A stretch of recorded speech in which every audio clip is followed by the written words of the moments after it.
Itong mga utility box, nilagyan ko siya ng masking tape para hindi pasukin ng semento pagka nagpalitadan sila nagplastering.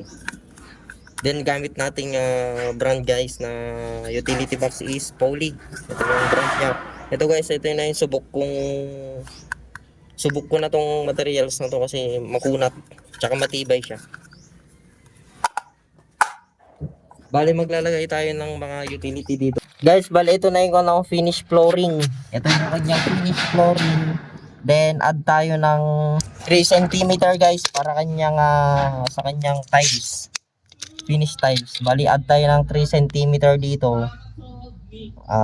Ito yung finish flooring, add tayo ng 3 cm. Ito na yung kanyang tiles guys, oh. Finish na to.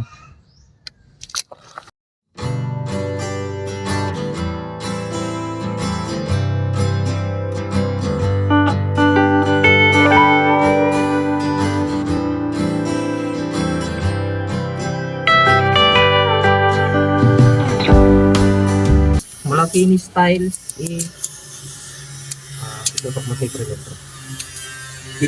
cm. Yan. 50 cm guys yung utility box dito sa may ilalim, 50 cm.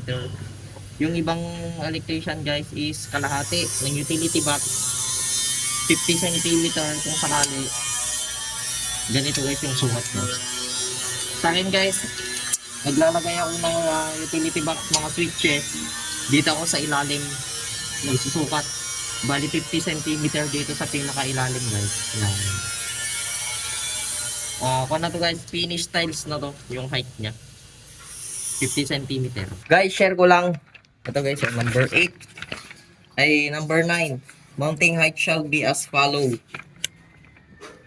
0.30 meter above floor finish yung kanyang convenience outlet. Tapos yung 140 above floor finish lighting outlet yung switch guys. Then 1.70 above flooring finish center yung panel boards. Bali wala pa to guys, saka lang natin to ilalagay pagka meron na yung mabubungan na tong project natin.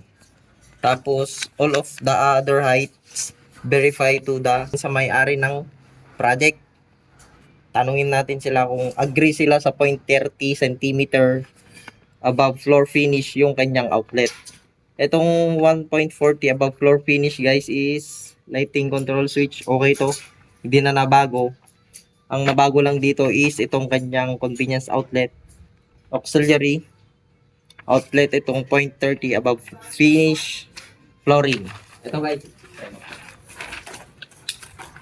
bali yung pagsukat ko dito guys noon sa utility box, bali dito sa pinakailalim hanggang sa may finish tiles. Ito guys, ang sukat nito is 0.50 meter. Yan. 0.50 meter yan guys. Yan na yung finish tiles. Finish tiles na tong 0.50. Mula dito sa ilalim ng utility guys is dyan ako sumusukat ng 0.50. Yung ibang electrician guys is pagka 0.30 cm ganyan sa sentro ng mismong tornilyuhan ng utility sila kumukuha ng 0.30 cm. Yan yung kanyang guys, standard height ng convenience outlet. Pero sa may-ari ng bahay guys or project, tanungin natin sila kung agree sila sa 0.30. Gaya nitong project natin guys, residential, masyado daw mababa yung height ng outlet, kaya tinaas natin ng 0.50. So yun lang guys for today's video. Sana may napulot kayo nga aral sa ating videos for today. Please like and share my Facebook page Moto Elect TV and also my YouTube channel guys. Please subscribe Moto Elect TV. Maraming salamat.